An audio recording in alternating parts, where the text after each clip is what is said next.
Kaya nga po yung pare, Katoliko ho ako at stakeholder ako sa Catholic community, sa Catholic Church. Yung pare na nakasuot pare pa kanina, yung Father Flaviano Villanueva ng SVD. Anong nangyari sa iyo, Padre? Doon sa trilyong pisong nakawan, hindi ka galit? Sa gawa-gawa kaso at issue laban kay BP Inday, naggagalit-galitan ka? Tama yung sinabi ng iyong patron. Mahiya ka naman, ikaw ang dapat tamaan nun. Wala ka na sa ayos. And I have the right to speak dahil ako po ay bahagi ng komunidad ng Katoliko.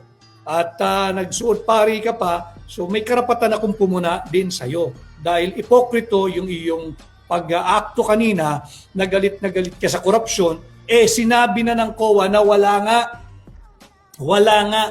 Yung notice of disallowance is not equivalent to malversation. Yung notice of disallowance, ibig sabihin lamang kulang ka pa sa documentation. Ano ho ang ginawa ng tanggapan ng pangalawang Pangulo? Di kinumpleto yung mga kulang na dokumento.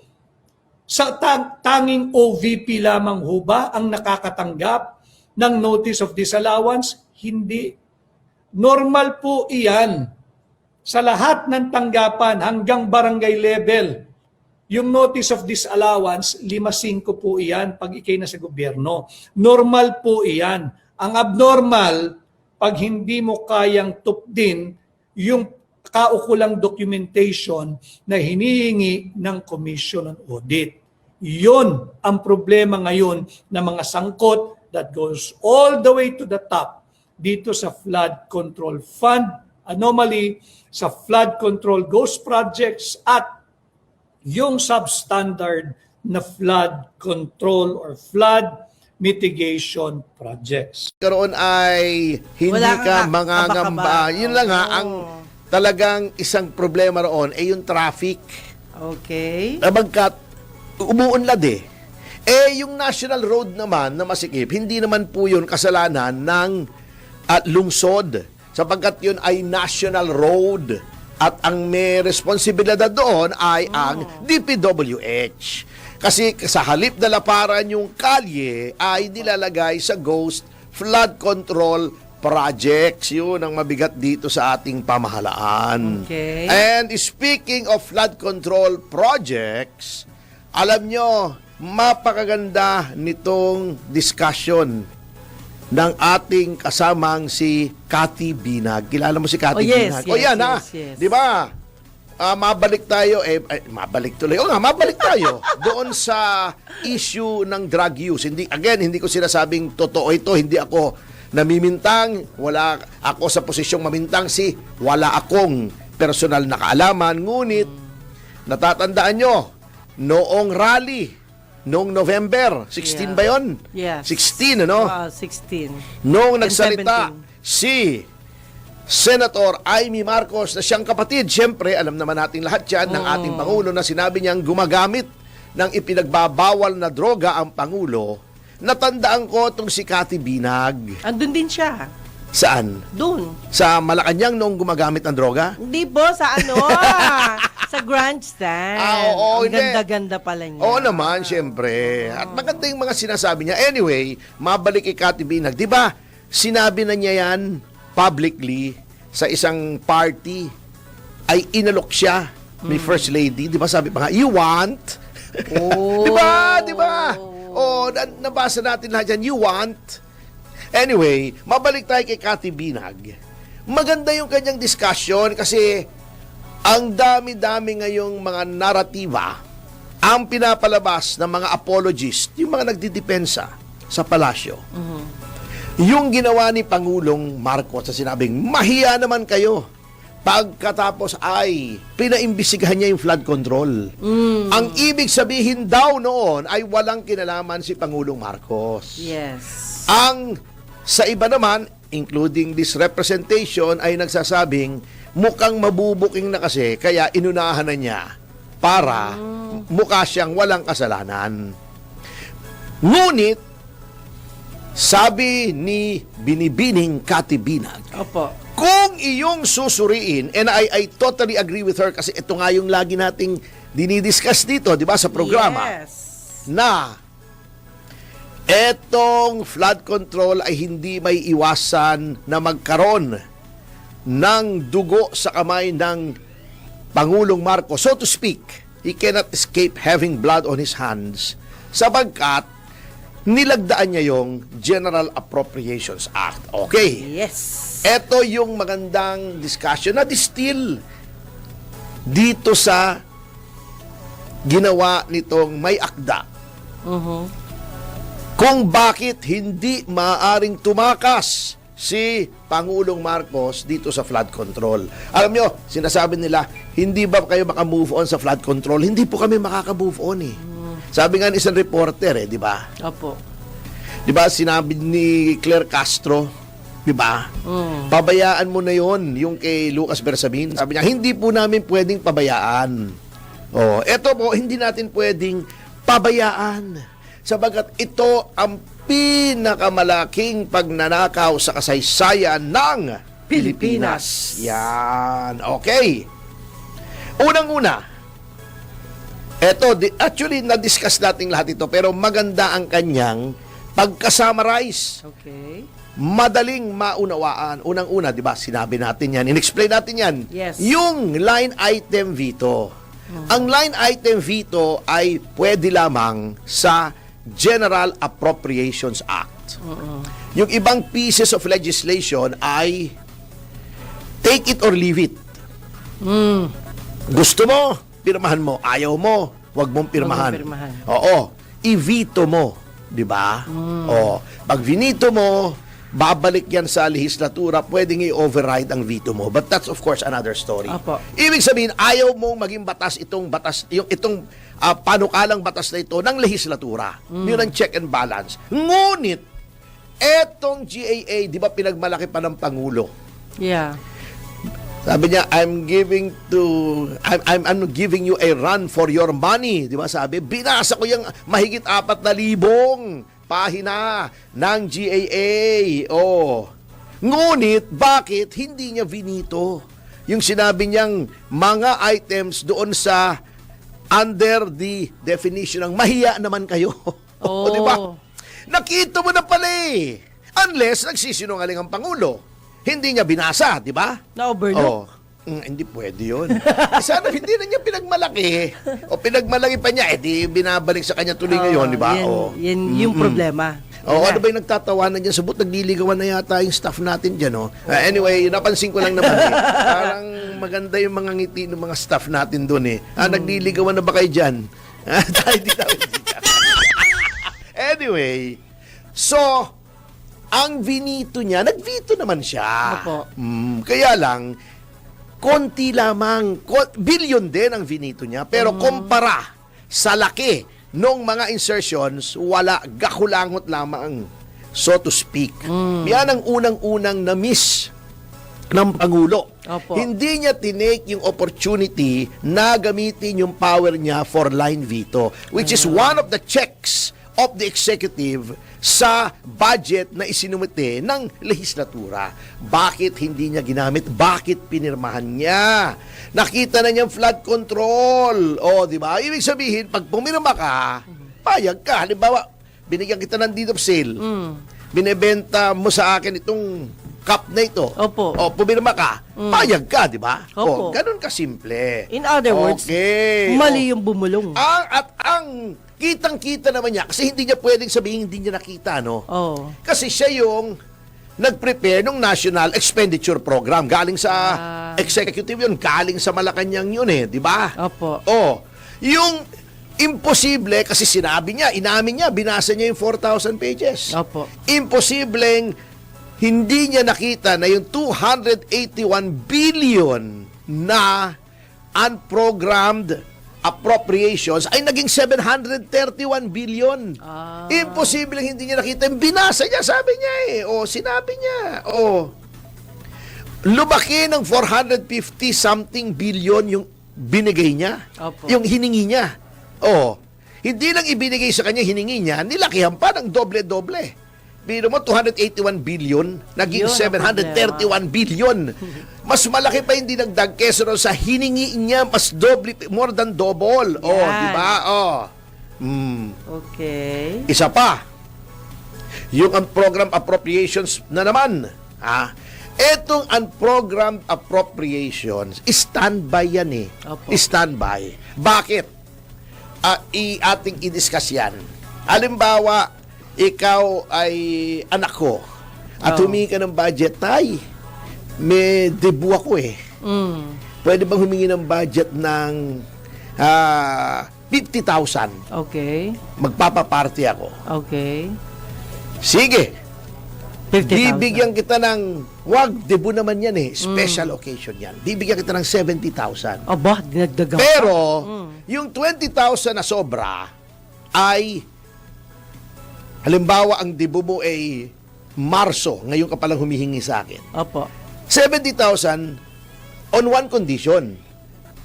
Medyo sosobra yung kita ko from December to March. Okay. At kumita ako ng mas malaki sa usual, bibigay ko sa iyo yung 20,000. Kaya nga unprogrammed eh. Opo. Oo. Bakit kailangan kahit hindi pa kinikita ng gobyerno ay mayroon ng unprogrammed allocation, ha? O unprogrammed appropriation? Bakit? Kasi hindi ka pwede maglabas ng pera sa National Treasury kung walang appropriation. Okay. So ito, i-appropriate, patulad ng example ng debu mo. Opo. 70,000 ang budget mo. Ngayon, available pa lang 50,000. Pag kumita ako ng malaki, bigay ko sa 20. 20, to follow. Oo. Bakit ngayon pa lang inaprubahan ko na? Kasi, kung kumita ako ng malaki at hindi ko approved yung extra 20,000, hindi ko pwedeng ibigay sa'yo. Ayun. Sabi mo, 50,000 lang. Ito, 50,000. Sabi nyo, tay, kumita naman kayo ng malaki eh. Hindi, ang pina-approve mo lang, Usapan 50,000 eh. lang. Oo. Yun. Hindi ko pwedeng ibigay yung 20,000. Ganun po yun. Aha. Oo, di ba? Bago, meron na mga specific projects yung unprogrammed. Opo. Anong ginawa nila? Anong ginawa nila? Nilakihan nila yung unprogrammed. Not only that, kumuha pa sila. Opo. Ng pera sa iba't ibang mga sources na hindi naman nila dapat kinuhanan. Ayun. Para mapondohan tong unprogrammed appropriation. Hindi nila, di ba, ang usapan doon sa debu mo. Dun Pag lang. kumita ako, ng 20,000, hindi ako kumita. Ang ginawa ko, Sa iba kinuha ko kumuha. yung savings sa bangko na nilalaan ko pag kami nagkasakit sa Opo. PhilHealth. Opo. Kinuha ko yung 20,000, binigay ko sa'yo. Wala. Hindi ako kumita eh. Opo. Binigay ko sa'yo para sa pagpapaluho mo. Opo. Ano mangyayari pag nagkasakit yung isang miyembro ng pamilya? Lagot. Kinuha ko rin sa bangko na nakalaan pang emergency pag may na-ospital. Walang Lagot. pang-ospital ngayon. Opo. Yun ang nangyari ditong kakamutihan. Mali talaga. Oo. Di ba? Ang nagkakuntsaba para yung mga pondo ay ilihis sa ibang purpose ay hindi lang lehislatura, hindi lang yung budget. Aprobado ng Pangulo. Hala. Ito pang katakataka at nag-call out dito si Senior Associate Justice Marvic Leonen. Hala. Bakit daw yung GAA ay sinertify as urgent? Kasi pag sinertify ang urgent, nakalagay sa Constitution, first, second, final reading, different days.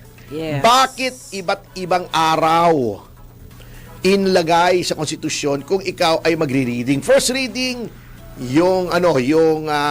ito yung batas na panukala ko. Opo. Yung mga ibang mga congressmen, mag-interpellation. Sino bang sponsor niyan? Siyempre, yung Committee on Appropriations, sinasaldi ko. Saldi ko. May the gentleman yield to some questions. Yes, the gentleman from Chu is recognized. Yeah. Mr. Chairman ng Appropriations, bakit ganito ito? Bakit ganito kalaki? Bakit maliit ito? Bakit ito sobrang laki? Yon. will you accept Explain? some amendments? So, explain. Hindi maganda explanation yan. Amend natin. Oh. Di a-amend nila yon. Kumbaga, first draft, first reading. Second reading, nandoon na yung amendments Opo. ng inano ng lahat. Kaya, different days eh. Allah. Eto na yung mga tinanong nyo sa akin. Etong sa DND, pinalitan ko na. Opo. Etong sa defense, pinalitan ko na. Etong sa education, pinalitan ko na. As per your suggestion, agriculture, lahat yan. Transportation. Di ba? Okay na ba to? Ay, hindi. Ang sabi ko, 20 billion eh. Nilagay mo 10 billion lang, bla bla bla bla. Ayusin yun. Ayun. Okay na ba to? Ayos na to. Okay. Third reading, magbobotohan na. Okay. Pag urgent ang isang bill ay isang araw lang pwede. First reading, second reading, third reading, botohan, tapos. Tapos. In other words, minadali, ni railroad. Oh. Samantalang yung mga railroads natin nagsasama. Pero yung bill ni railroad nila, Mabilis na. mabilis. Sabi ni Leonen, bakit yung appropriations bill sinertify nyo as urgent? Na hindi naman. Para doon ang yung certification of urgency. Ano yung certification of urgency? Lumindol! Hala. Kailangan ng 10 bilyon para sa Cebu. Uy, mag-appropriate tayo 10 bilyon para sa Cebu. Hindi pwedeng first reading, second reading, third reading, iba-ibang araw. Kailangan na eh. Namamatay na yung mga tao, walang mainom, walang kuryente, walang pagkain. Yun ang i-urgent mo. Bumagyo, bumaha, yun ang urgent. Pero ito, GAA, dinidibate talaga yan, sabi ni Associate Justice Leonen, sapagkat pera ng bayan yan, 1 year yan. Hindi lang isang bagsakan yan. Marami yan. At saka trillion yan. Opo. Dinidibate talaga yan. Bakit mo sinertify Patay. as urgent? Di ba? opo. Di ba kengkoy eh? Meron pa namang GAA eh. Oo. Urgent? Talagang matagal ang debate niyan. Di ba? Yun ang pinakamabigat. Sinong nag-certify? Legislature ba? Hindi. Pangulo ang nagse-certify ng bill as urgent. Wow. Sino may kasalanan? Sinong pumirma? Pangulo. Wow. Sinong pumirma after reading more than 4,000 pages at merong billion, 450 billion in insertions? Pangulo. Sino din. nag-certify as urgent? Di ba? Okay. Wala. Naaprubahan na yung budget. Yung budget. Iba naman yung bidet sa Japan yun eh. Opo. Alam mo, yan ang maganda sa Japan, ano? Yeah. Lahat ng CR may bidet. Yeah. Alam mo, nagtatagal ako pagka nasa CR ako ng Japan eh. Bakit? Malinis. Hindi kasi yung bidet, di ba, tubig yun. Yeah. Nakikinikiliti yung pet ko eh. Kaya medyo tinatagalan ko eh. Sarap ay. Pinaglalaroan mo, Attorney. Anyway, babalik sa budget, ano? Okay. Na-approve yung budget. Okay. Sino nagre-release? Legislature ba? Hindi. DBM. Syempre. Department of Budget and Management. Sino na nauutos mag-release? Kaninong alter ego ang secretary ng DBM? Sinong organizationally and structurally superior ng DBM? Ang Pangulo pa rin. Siya pa rin. Oo. Ala. Kaya, hindi mo pwedeng sabihin wala kang kasalanan. First, tinignan mo. May mga insertions pala at confirmed yan, di ba? Insertions, billion. Si Rio Ontiveros nga, may 3 billion eh. Pilit yung deny. Sinisiraan pa niya si Katunying. May resibo, kumbaga. Sinong pumirma? After reading and after seeing that there are insertions, ang Pangulo. Sinong nag-certify as urgent? Ang Pangulo. Sinong nag-release ng pera para sa mga ghost projects? Ang Pangulo. Bago sasabihin nyo, walang kasalanan ng Pangulo. Hala. Ano naman yan? Hindi diba? niya alam yun. Bago ang ididemanda nyo ng plunder, si VP Sara, ano ba naman yun? Di ba? King Koy. Di ba? Hindi pwedeng ganon. Oo. Kaya, mag-isip-isip tayo, yung mga, sa bagay hindi nag-iisip yung mga nagtatanggol sa Pangulo. Sasabihin nyo, bakit nyo titignan ang Pangulo? Bakit nyo pagbibintangan ang Pangulo? Di ba? Siya na nga ang nagpa-imbestiga. Tignan nyo yung circumstances. Facts do not lie. Mga dokumentado yung sinasabi ko. Hindi ko hinugot ito. Galing sa puwet ni Montulfo, katulad ng ginagawa niya. Hinuhugot niya sa puwet yung mga aligasyon niya. Documented yan. Pinirma ng Pangulo nandoon. Sinertify sa urgent nandoon. Yan, off record yan. Di ba? Pero attorney, pinalitan na nga yung batas di ba? Wala hindi Sila lang na nga. Bendalo Yun na nga, Si break attorney, dalo na si nga at Secretary Bendalo, Ayun saka si Senator Bendalo, mga magkakamag-anak yan Sikat na nga Oo. sila for breaking the For law. bending the law.